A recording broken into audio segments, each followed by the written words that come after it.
Hi, so this is an introduction to websites for small businesses. If you're a small business, then you're more than likely thinking about starting a website using things like Squarespace or GoDaddy. However, having a good website and just having a website are two very different things. So I'm going to talk through 5 really basic tips that improve the quality of your website. These can also be used for marketers who want to improve their SEO. And don't worry, I won't be using any kind of terminology or marketing jargon. I'm going to keep this as simple as possible so that absolute beginners can understand what I'm talking about.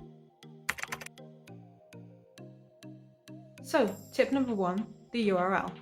The URL is the www dot in your Google search bar.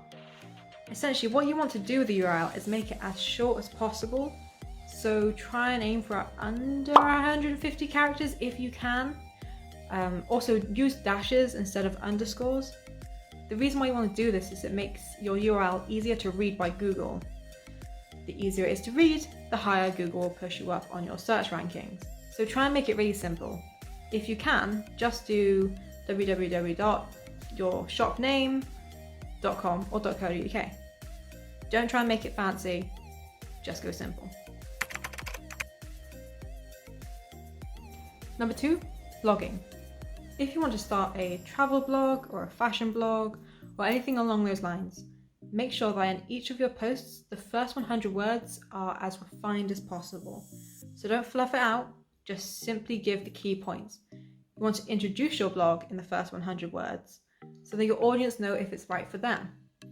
The good thing about this is it benefits your audience and it also benefits Google. So Google has a thing that we call Google crawlers. And essentially what they do is they go through websites and they decide if a website is relevant and if it's high quality. What these crawlers do in your blog is they will only read the first 100 words.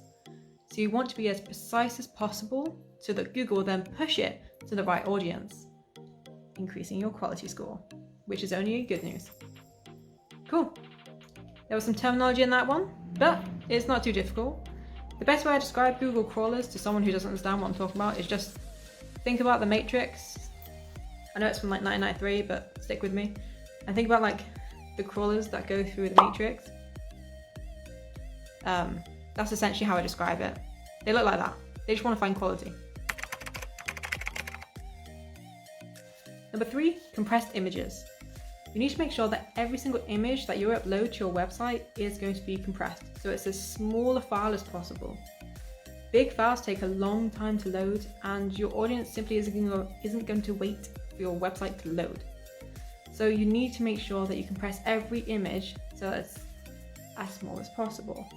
It's quite a well-known fact in the marketing world, or if you're into website design, that people only really wait 3 seconds for a website to load. So if your website doesn't load in 3 seconds, then you can lose potential customers. Just gone. So you need to compress all your images. Number 4, color contrast. Even before you've built a website, you need to make sure that the colors you're going to use are as contrastive as possible. I'm not saying everything has to be black and white, but stay away from pale colors and white. It simply makes your website unreadable. And Google will notice. So Google will just say your website is, it's a bit shit, so let's push it down. And people will never find your website.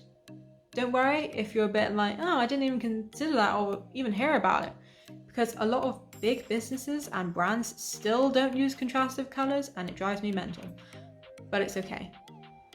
As long as you do it, I don't mind.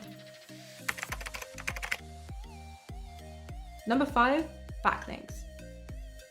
Have you ever wondered why Wikipedia is always at the top of a Google search?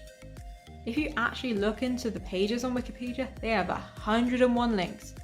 These are backlinks. Basically, what they are backlinks are kind of like the threads that join your website together. The more you have, the more cohesive Google reads your website because everything links. It's like a nice big circle. So this is really important for bloggers and people who want to post anything with text on it. Make sure that you include 2 links to other pages in your website. This could be, if you haven't got a lot of content, then this could be your homepage and your about page. Simple. And also include 1 link to an external website. So let's say you did a recipe post about a dish that you found in Venice. Then link the Visit Venice page, and that can be your third external link. It makes it simple, but it's really, really important. And this is a key basic for marketers to understand as well.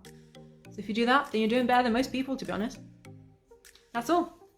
Those are 5 tips, and I've tried to make them as simple as possible. If you have any questions, just comment below.